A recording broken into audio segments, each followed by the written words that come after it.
안녕하세요, 동포 여러분. KBS 한민족 방송 보고 싶은 얼굴 그리운 목소리 이소연입니다. 요즘에 결혼식이 부쩍 많습니다. 특히 가을이 되면서 여기저기서 청첩장이 날아오고 있더라고요. 그런데 중국에서는 혼인 건수가 사상 최저치를 기록했다고 그래요. 결혼을 안 하니까 아이도 낳지 않아서 출산율도 크게 떨어지고 있다고 합니다. 왜 이렇게 결혼을 안 하는 걸까요? 아무래도 먹고 살기 힘들고 또 취직도 힘들기 때문이 아닐까라는 생각이 드네요. 결혼이나 출산 문제는 비단 중국만의 문제겠습니까? 전 세계적인 문제라고 할 수 있는데요.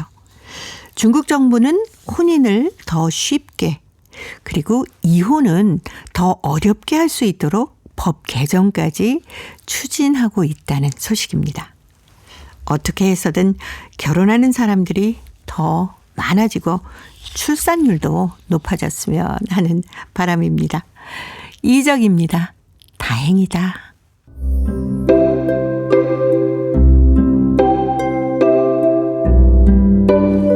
동포 여러분의 편지 사연으로 함께하는 시간입니다.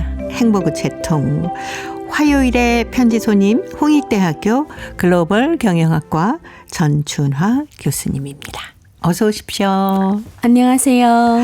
예, 아니 중국의 혼인 건수가 역대 최저치다. 네. 라고 하네요. 보도에 따르면 네. 이제 펑파이 신문 현지 매체에 따르면 중국 이제 민정부란 곳에서 결혼 통계를 하는 곳인데 네. 최근 통계 올해 상반기 1월부터 6월까지 그 혼인 신고는 343만 건으로 집계되는데 네. 작년에 같은 기간은 39,200만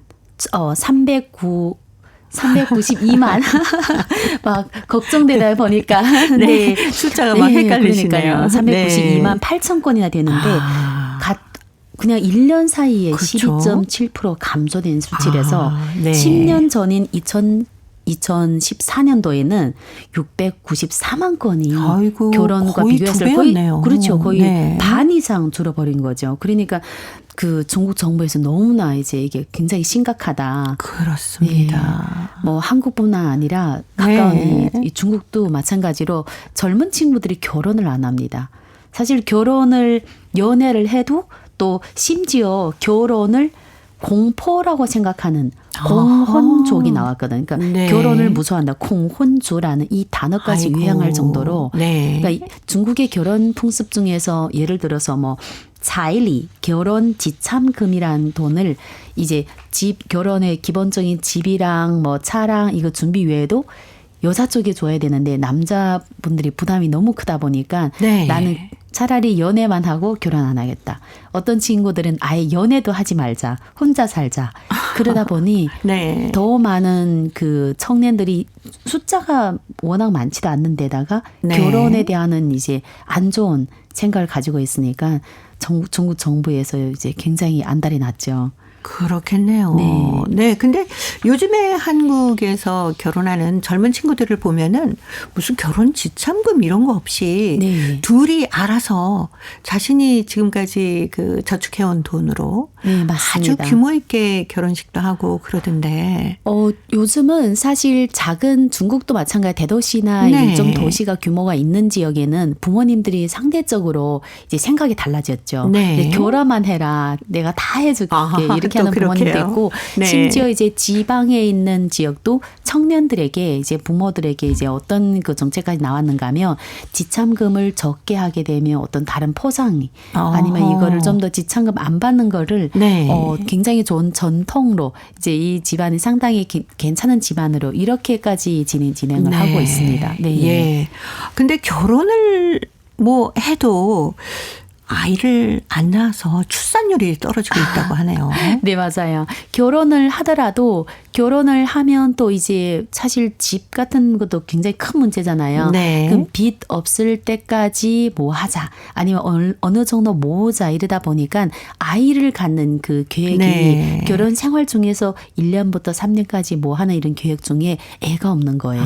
네. 그 이유를 보면 아이를 양육하는 비용이 너무 많이 든다는 이 통계가 있기 때문에 애만 없으면 우리 생활이 상대적으로 그렇죠. 살만하다. 네. 그러니까 정말 어떻게 들어보면 아프면서도 또 현실이니까 너무 슬픕니다. 네. 자, 이렇게 혼인 건수가 줄면서 중국 정부에서 결혼은 좀 쉽게 하고 이혼은 어렵게 더 하자. 어렵게 하는 네. 그런 법 개정까지 준비하고 있다고 하는데 예, 그렇죠. 이렇게까지 해야 되나요? 중국 정부에서 민정부에서 네.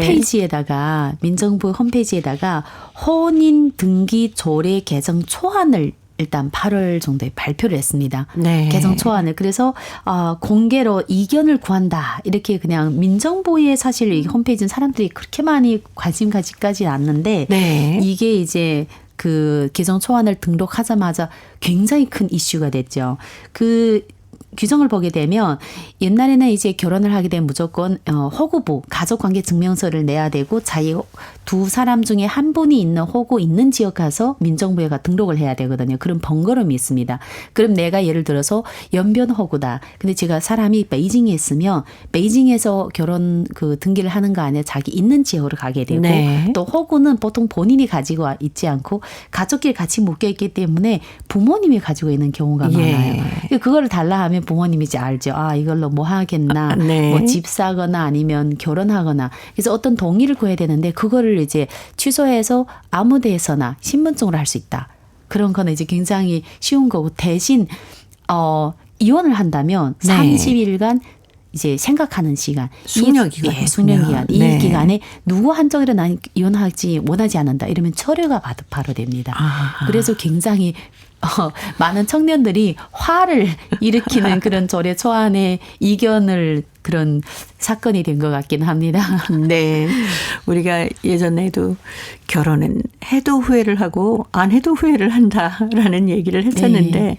뭐 각자의 선택이지만 결혼을 앞둔 젊은 친구들 현명한 선택을 하셔서 이왕이면 인구도 좀 늘려주시고 그렇죠. 행복도 좀 알콩달콩 만들어가면 얼마나 좋겠습니까? 이게 아마 모든 사람 바람이 아닐까 생각합니다.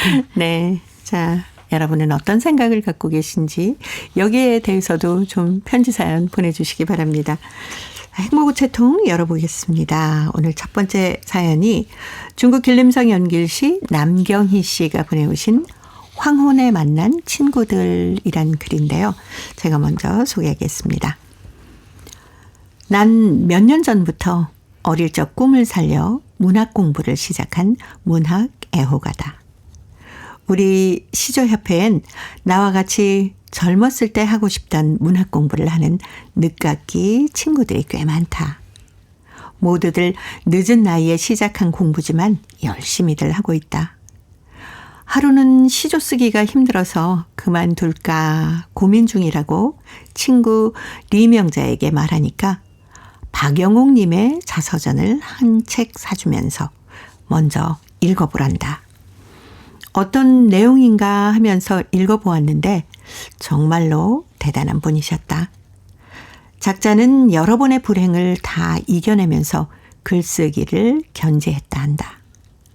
이런 분과 만나면 긍정적인 에너지도 얻거니와 글쓰는 면에서 추동도 받을 것 같아서 안도로 가서 긴 시간을 마주 앉고 싶었다. 물론 이미 2번 만난 적은 있지만 짧은 시간의 만남이어서 아쉬웠던 것이다. 또한 안도란 곳은 이름만 들었지 가본 적이 없어서 더구나 안도행을 기대했다. 내 마음을 알아차린 리명자 친구가 같이 안도에 가자고 해서 글 애호가 친구 하나 더 불러서 우리 셋은 7월 27일에 안도에 갔다. 그날 아침에 비가 오더니 조금 후에 그쳤다. 고속 철도를 탔더니 20분 만에 안도에 도착했는데 그야말로 발달한 교통에 놀라울 지경이었다.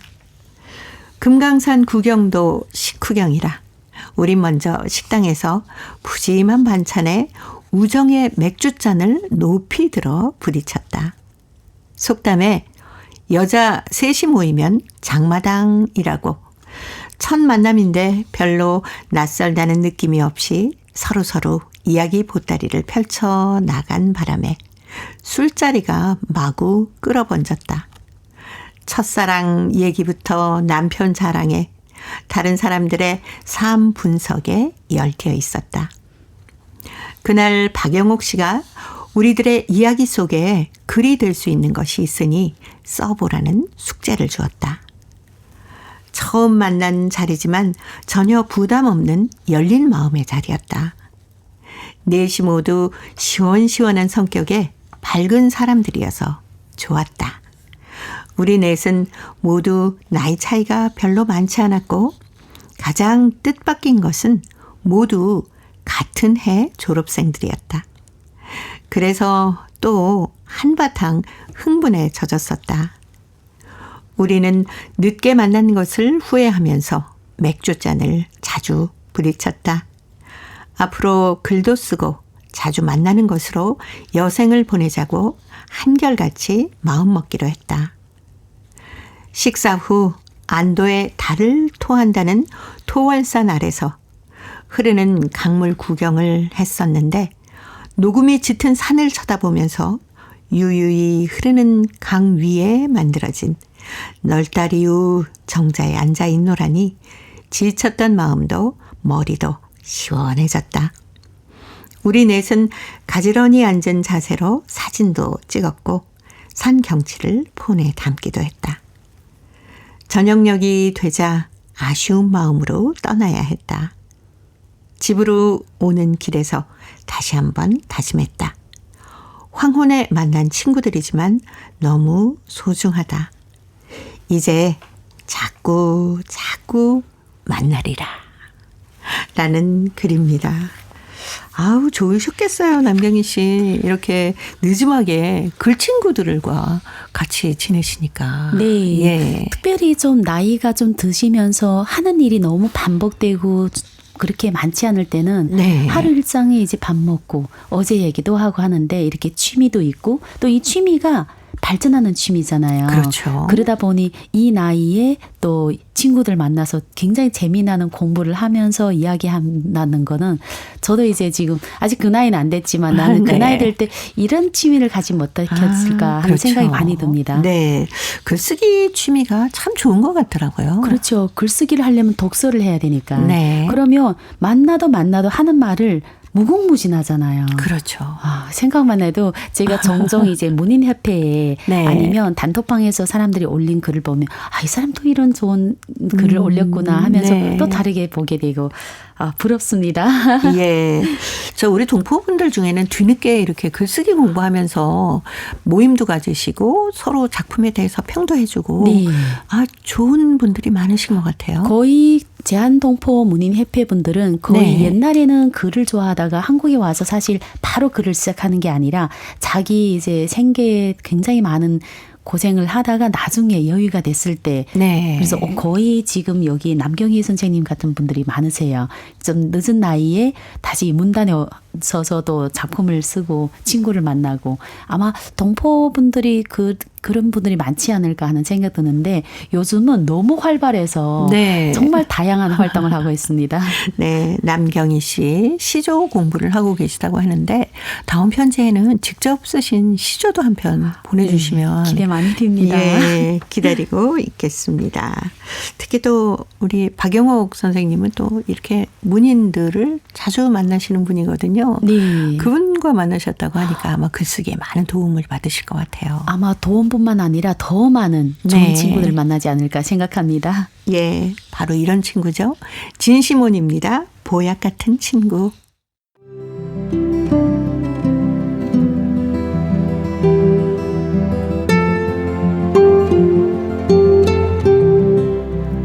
동포 여러분의 따뜻한 사연으로 아름다운 추억을 만들어 드립니다.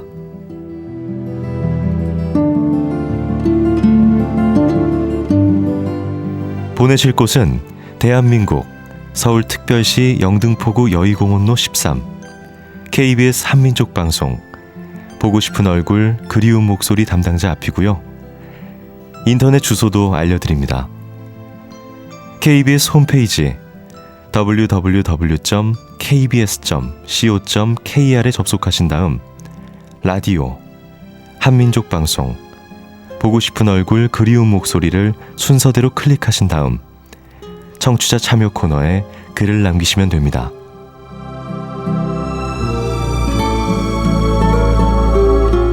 정다운 이야기와 아름다운 음악이 있는 보고 싶은 얼굴 그리운 목소리 동포 여러분과 늘 함께하겠습니다. 화요일의 행복우체통 홍익대학교 글로벌 경영학과 전춘아 교수님과 함께하고 있습니다. 자, 흑룡강성 영안시 최채봉 학생이 보내왔습니다. 행님은 눈부시게 반짝인다 라는 글인데요. 전춘아 교수님이 소개합니다. 며칠 전 아버지가 어머니를 모시고 한국으로 수술하러 가셨다. 이젠 남들이 좋다는 약도 의사 선생님이 띄워주는 강한 진통제 복용도 소용이 없다. 그리고 몇 년 동안 줄곧 규모가 크고 작은 진료소까지 다니며 약질, 침질, 칼질, 뜸질로 인하여 실팍해가는 온몸과 상반대로 점점 약해지는 앙상한 다리, 무릎은 성한 데가 없다. 입원하러 갔다가도 의사 선생님들도 도리모리질하며 서운하게 집으로 돌려보낸 상황에서 가냘픈 희망을 품고 수술하러 가셨지만 저기 도움 없이 걱정만 되고 불안하기만 한다. 오늘은 불현듯 제목도 모를 노래 한 수가 떠오른다. 아침부터 흥얼흥얼 콧노래가 나 모르게 반복적으로 거듭되더니 가사까지 아주 뚜렷하게 맴돌며 눈물에 젖어 창가를 내다보며 소리 높이 부르고 또 부른다. 어릴 때엔 넓은 품에 포근히 끼안으시고 더울세라 추울세라 소중히 키웠답니다. 아, 어머니 자유로운 어머니, 무엇으로 그 사랑에 보답해야 합니까? 자식들은 자라나서 어른이 되었건만 어머니는 잔 근심에 머리만 세어갑니다. 아, 어머니, 자유로운 어머니, 무엇으로 그 사랑에 보답해야 합니까? 만약 내가 다시 태어날 수 있다면 난 엄마, 그대는 딸로 탈바꿈하여 깡그리 사랑 되돌리려다. 네, 최채봉 씨 행님은 눈부시게 반짝인다 였는데 지금 한국에 와서 수술을 하셨네요. 그러니까요. 어떻게 되셨는지 궁금합니다. 아마 한국에서는 그래도 결과가 잘 나오지 않을까. 네. 저 보니까 저 주위에도 막 치료 못하다가 한국에 와서 네. 또 뭐 여러 가지 상황인지 모르겠지만 치료를 잘 받고 원치한 분들은 좀 있어서 그렇게 기대를 해보겠습니다. 예. 근데 이렇게 한국으로 치료받으러 오시는 동포들이 꽤 있으신 것 같더라고요. 맞죠. 동포뿐만 아니라 지금 그 대학병원에 가보면 다양한 나라에서 한국 옛날에는 관광으로 오잖아요. 요즘은 네. 의료 관광. 예. 그러니까 뭐 이전에는 뭐 성형 관광 아니라 지금 네. 뭐 치료 못하는 어려운 이런 난치병도 와서 외국인 전용으로 굉장히 잘 상냥하게 이렇게 그 상담해주면서 치료하는 사례가 많아서 아마 치료를 잘 받고 있다고 생각합니다. 네. 최채봉 씨가 아마 어머니 소식을 듣기 전에 저희한테 편지를 보내주시면서 네. 어머니 생각하면서 막 높이 어머니를 생각하는 노래를 부르셨다고 하는데 네. 사실 생각해 보면은 어머니라는 존재가 자식들을 위해서라면 진짜 모든 걸 다 주시는 분 아닙니까? 그러니까 어머니가 어릴 때는 어머니 아버지가 왜 그렇게 커 보이는지 키를 떠나서 너무 커 네. 보이는데 어느 순간부터 너무 왜소해졌어요. 저도 어머니 지금 한국에 와 계시는데 네. 이전에 그렇게 강한 어머니가 물론 지금도 건강하지만 굉장히 왜소해서 근데 그냥 보기만 해도 마음이 가끔은 저도 모르게 막 감동되고 울컥합니다. 아프시면 더 네. 힘들 것 같아요. 예. 동포 여러분께서도 어디가 좀 편찮으시다 생각하면 조금 얼른. 아프실 때 얼른 병원으로 가보셔야 합니다. 네. 아유, 괜찮겠지 하다가 병이 좀 커질 수도 있거든요. 그렇죠. 지금은 사실 일부 분들은 그냥 아픈 병원 가는데 일하시는 분은 참을 때가 너무 많아요. 이전에 어머님들이나 아버님들은 항상 진통제를 드시고 좀 나으면 나아졌다고 생각하거든요.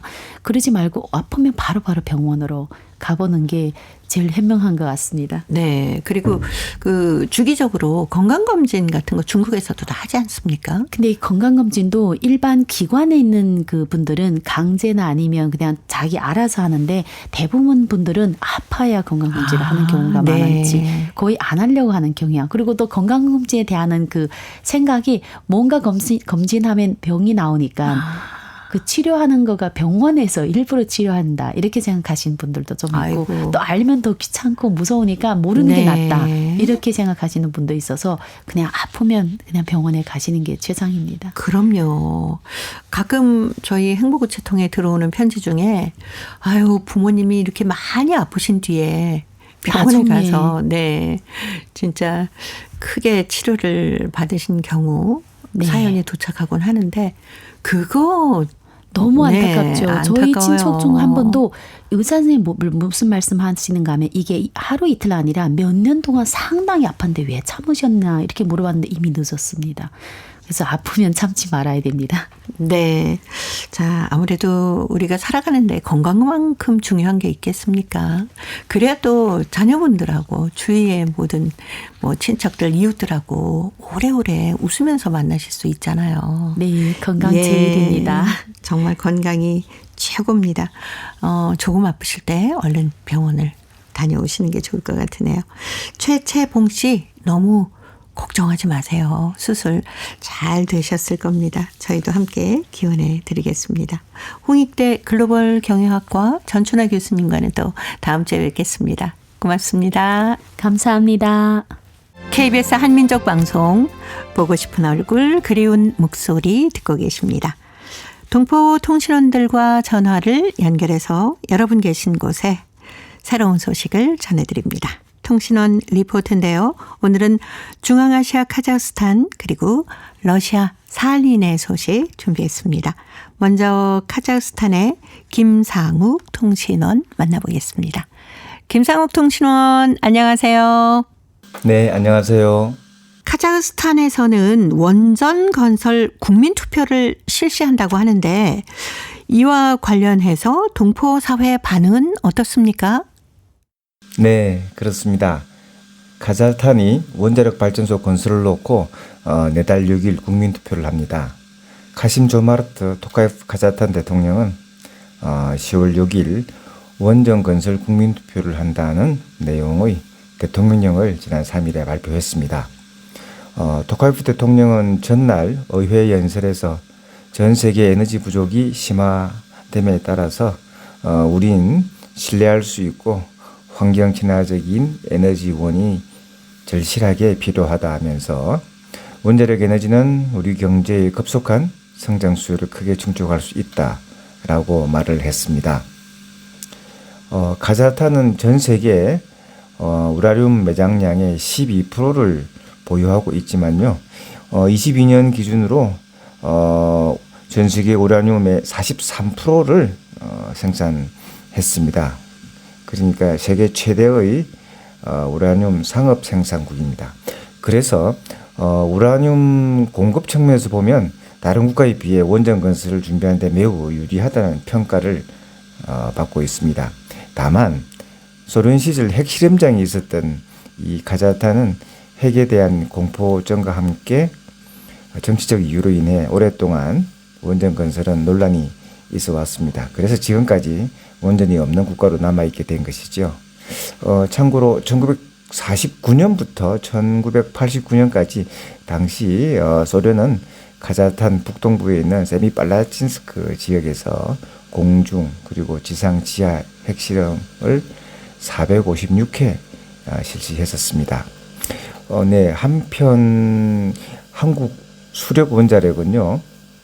카자흐스탄 정부가 원전 건설을 추진한다는 정보를 입수하고 이미 오래전부터 물밑 노력을 해왔었습니다. 만약에 다음 달 국민투표에서 원전 건설 계획이 통과된다면 본격적이고 공식적인 수주전이 이제 펼쳐질 것인데요. 현재 러시아 업체가 앞서가고 있긴 하지만 우리나라도 끝까지 수주를 위한 노력을 경주해서 일부 공정이라도 따낼 수 있기를 동포사회는 이제 응원하고 있습니다. 그리고 또 카자흐스탄에서 한국 민화 전시회가 열렸다면서요?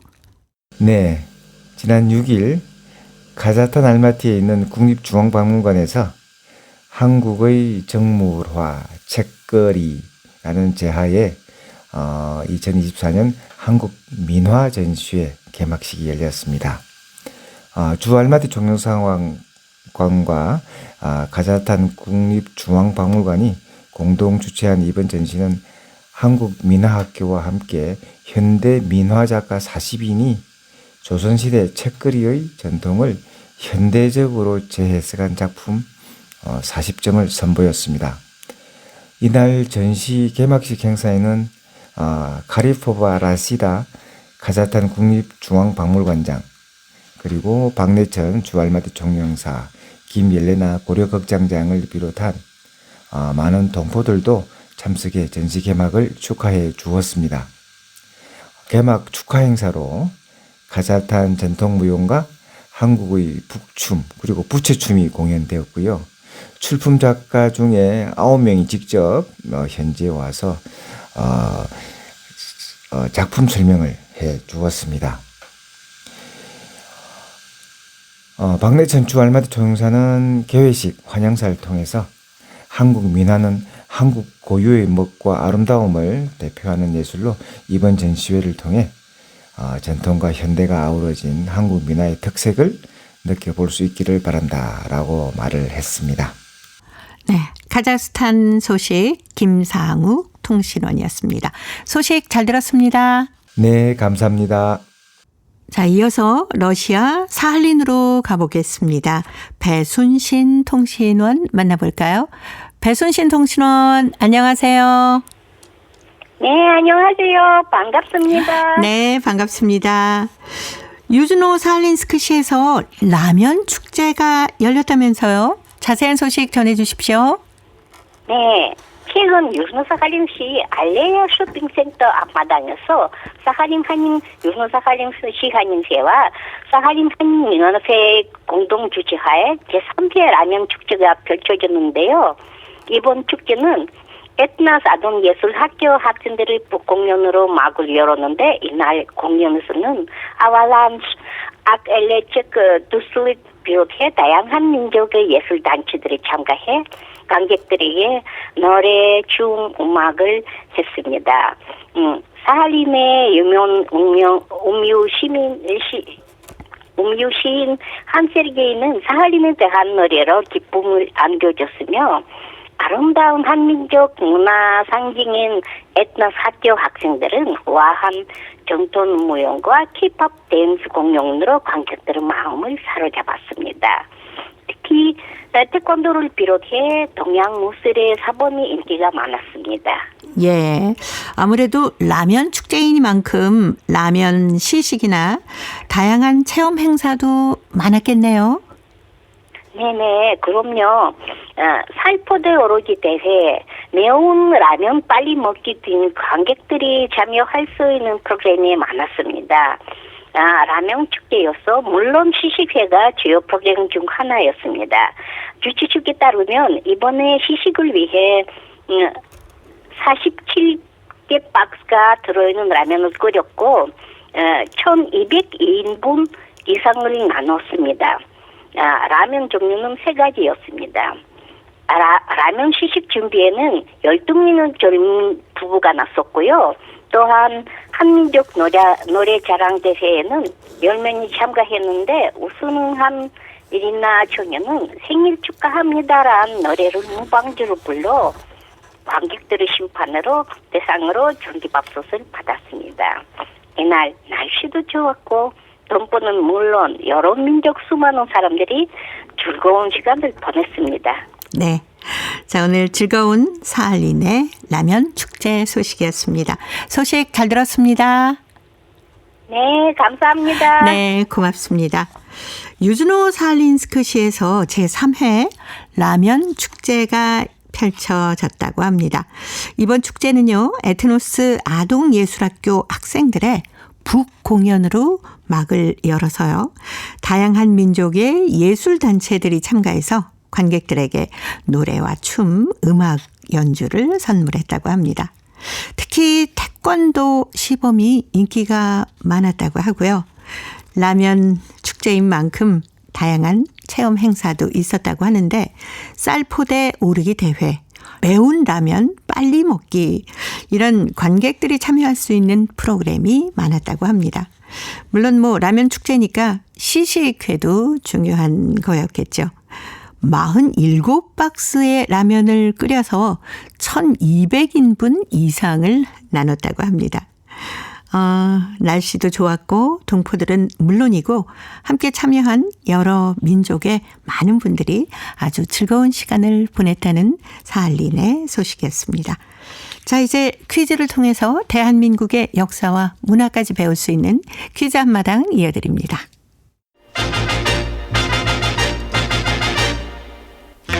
동포 여러분과 퀴즈로 하나 되는 시간.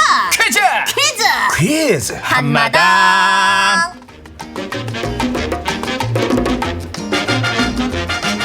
자자자자자 이쪽으로 내가 잡을래 내가. 아이 미꾸라지 또 놓쳤네. 야, 전종관. 뭐? 너 때문에 다 잡았는데 놓쳤잖아. 아이 네가 놓쳐놓고 누구한테 핑계야? 아니, 내가 미꾸라지 다 잡았는데 너 때문에 놓친 거잖아. 나 때문이 아니라 이 미꾸라지가 미끄러워서 놓친 거지. 원래 미끄럽지. 그만.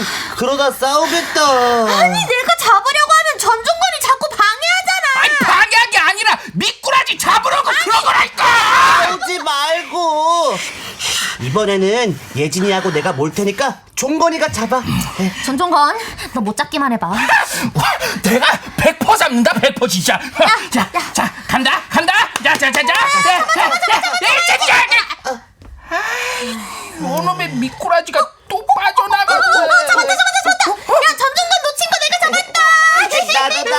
나도 미꾸라지 잡았다. 다 잡았는데 나만 못 잡았네. 종건이 불쌍해라. 이번에는 혼자서 미꾸라집도 못 잡는 종건이한테 우리가 몰아주자. 그래. 저쪽으로. 자, 종건이 쪽으로. 종건아, 잡기만 하면 돼. 잡아. 이번에는 내가 꼭 잡고 말 테야. 야! 첨벙. 종건아, 괜찮아? 어떡해. 이것도 못 잡고 물에 빠져 옷만 다 망쳤네. 그럴 수 있지, 종건아.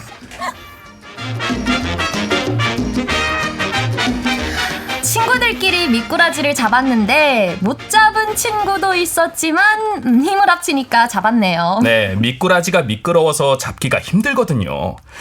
이것은 미꾸라지를 푹 고아서 살만 바르거나 뼈째 곱게 갈아서 여러 가지 채소를 넣고 양념을 해서 끓인 음식을 말합니다. 미꾸라지는 보통 7월부터 11월까지가 제철인데요. 이때가 가장 살이 찌고 맛이 좋습니다. 네, 이것은 찬바람이 불기 시작하는 초가을부터 맛이 나는데요. 이것에는 단백질과 칼슘, 무기질이 풍부해서 더위로 지친 몸을 회복시켜줍니다.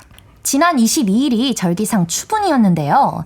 추분이 지나고 찬바람이 불기 시작하면 논에서 물을 빼주고 논 둘레에 도랑을 파는데, 이때 겨울잠을 자려고 논바닥으로 파고 들어간 살찐 미꾸라지를 진흙 속에서 쉽게 잡을 수 있습니다. 이것으로 국을 끓여서 동네 잔치를 열고 마을 어른들을 대접하기도 했습니다. 자, 여기서 문제 나갑니다.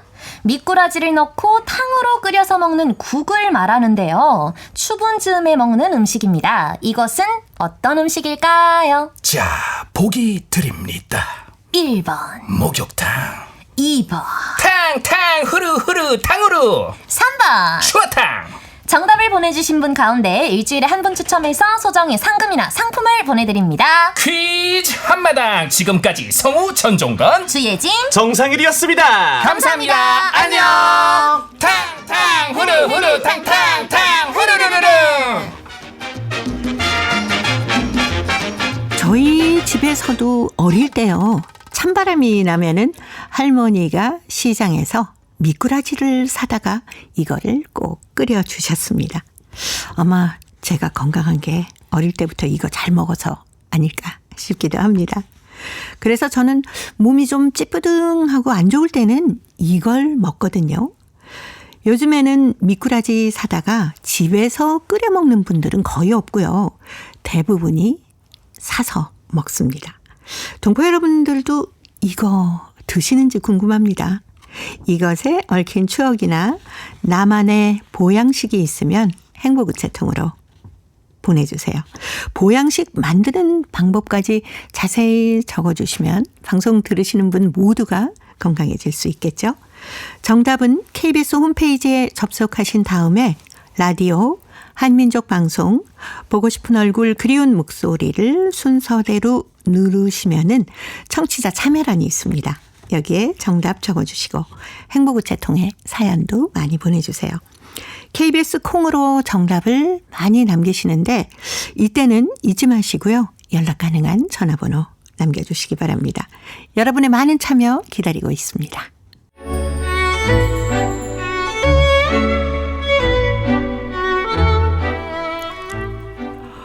고려인들의 역사를 재조명하고 그들의 삶의 애환을 살펴보는 시간입니다. 고려인 이야기.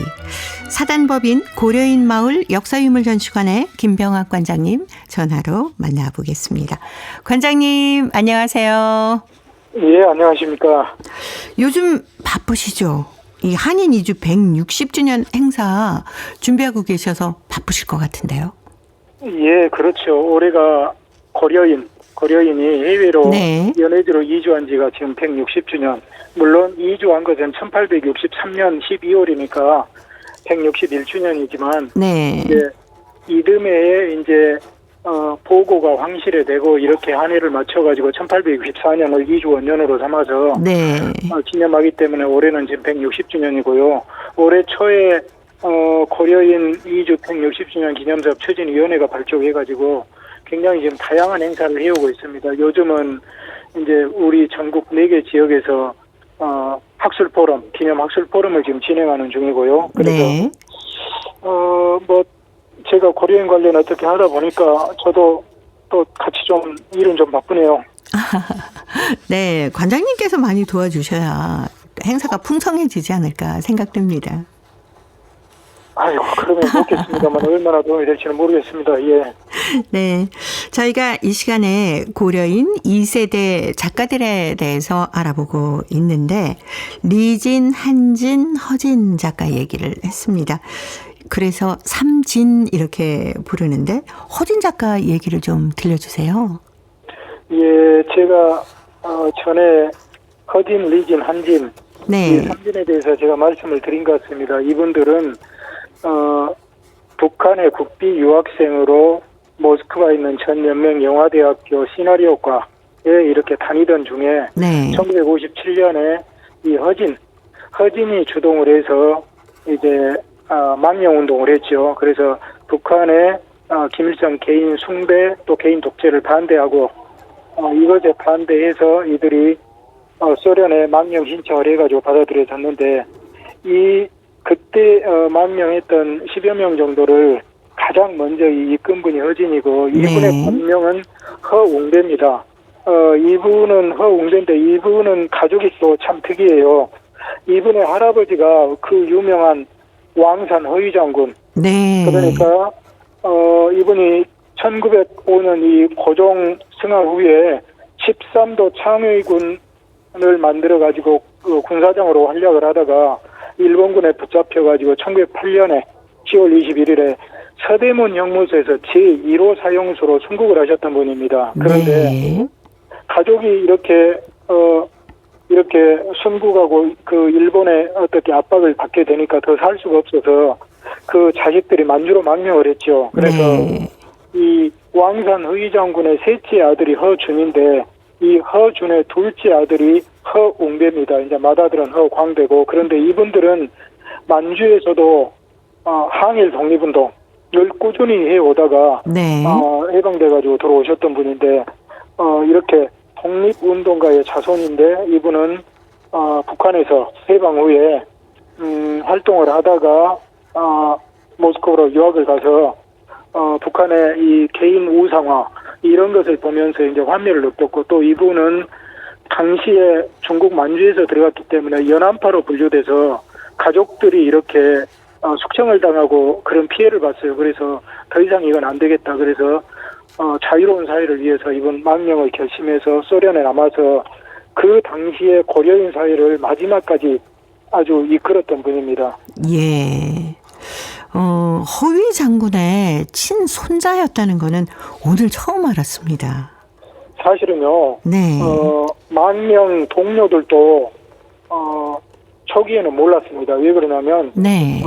이분이 얼마나 그 생각이 깊은지 알 수 있는 대목인데, 네. 이분들이 같이 계속 학교를 다니는 동안에 끝까지 그 이야기를 안 했어요. 왜 그러냐면 본인이 나는 이 허위 장군의 후손이다 이걸 발설하는 순간에 네. 이 같은 동료들과의 스스럼 없는 관계 여기에 이렇게 깨질까 이 걱정을 했죠. 왜 그러냐면 독립운동가의 자손이라고 하게 되면 아무래도 존경하는 대신에 친근감에서는 멀어질 수도 있지 않습니까? 그렇죠. 그래서 이분이 그걸 끝까지 입을 다물었다가 망명한 뒤로, 그때는 이제 모든 걸 터놓고 사는 사이니까 거기에서 비로소 고백을 했을 정도로 이분이 인간성이 깊었던 분이죠. 예. 자, 이제 북한에서 활동을 하다가 모스크바로 유학을 왔다고 하는데 북한에서는 어떤 활동을 했을까요? 예, 이분이 사실은 이제 가족들이 이 북한으로 갔는데 아버지하고 이 사회운동을 했던 형 허광배가 이제 네. 북한으로 갔기 때문에 남한에 있다가 이 허웅배 선생은 1년 후에 46년에 월북을 했는데 거기서 북한 민주청년 선전부 활동을 했고, 또 우리나라 6.25가 일어났을 때는 북한군 소자로, 그러니까 소령으로 선무 공작대장으로 서울까지 왔던 적이 있습니다. 그러다가 이제 유학생에 뽑혀서 유학을 했는데, 유학을 가서 소련에 가서 본 뒤로 이제 이분이 새로운 세계를 알게 됐죠. 네.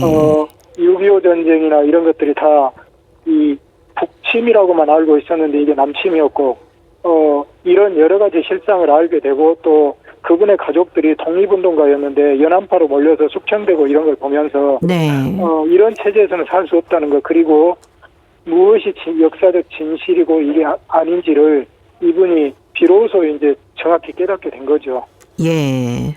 어찌 생각하면 이 소련으로 망명을 한 것이 허진 작가에게는 어떤 인생의 한 전환점이 아닌가라는 생각도 드네요. 그렇죠. 거기에 가서 새로운 세계를 봤고, 네. 또 거기에서 새로운 문서를 접하고 이런 걸 접하면서 비로소 숨겨져 있는 역사적 진실을 알게 되고, 그래서 이분은 이 올바른 길을 택해야 되겠다고 마음을 먹고 거기에서 이렇게 망명을 하면서 비로소 이분은 일생을 이렇게 역사적인 진실과 정의, 그리고 고려인 사회의 발전, 이 공동체의 발전을 위해서 이분은 평생을 이렇게 헌신하셨던 분이죠. 그래서 이분의 어떤 인생의 터닝 포인트가 소련의 망명 시점이었다고 볼 수 있겠죠. 예. 아니 근데 화장실 탈출 사건이 있다고 하는데 이게 어떤 얘기입니까? 이게 참 이게 정말 그 극적인 이야기인데요. 네. 이분이 57년에 이제 북한에서 종파투쟁이 일어나면서 연안파들이 숙청이 되고, 또 이런 과정에서 이 가족들도 희생이 되고 이런 걸 보면서 이분이 그 당시에 모스크바에 유학했던 북한 유학생들이 57년 11월에 광업대학에 모여서 그때 이 북한 체제와 김일성 개인 숭배를 찬양하는 집회를 했었는데 이분이 네. 용감하게 나서서 반대 토론을 했습니다. 아. 이게 아니다. 그래가지고 굉장히 이렇게 학생들 전체가 술렁이고 이런 일이 있었는데 북한 대사관에서 이분을 사실은 살살 구슬렸죠. 이 학생들의 대기를 존중한다면서 대사관에 와서 같이 헌신판하게 토론을 하자고 해서 이분이 믿고 갔는데 네. 거기에서 붙잡혀가지고 강제 송환될 위기에 처했죠. 그런데 이분이 기지를 발휘해가지고 화장실을 이렇게 자꾸 드나들다 보니까 화장실 거기가 2층이었는데 이게 북박이 창이 하나 있었습니다. 밖으로 난 창이. 이것을 화장실에 자주 들락거리면서 물을 틀어놓고 가위로 이 붙박이창을 열어놓고 네. 거기서 뛰어내려서 탈출해서 비로소 이분이 자유를 얻고, 그래서 당시에 이 북한 측에서도 허웅배의 탈출 사건 때문에 네. 대단히 외교적으로도 그리고 당황했던 그러한 그 계기를 일으켜준 사건이었습니다. 아, 그렇군요. 예. 자, 고려인 이야기. 오늘은 고려인 2세대 대표적인 작가 중에 한 분인 허진 작가의 얘기를 나눠봤습니다. 다음 시간에 허진 작가 얘기 또 계속 들려주시기 바랍니다. 예, 예. 안녕히 계십시오. 다음 주에 뵙겠습니다. 지금까지 사단법인 고려인 마을 역사유물전시관의 김병하 관장님이었습니다. 자, 이 시간 끝곡 YB의 혈액형 들으면서 인사드립니다. 함께해 주신 동포 여러분 고맙습니다.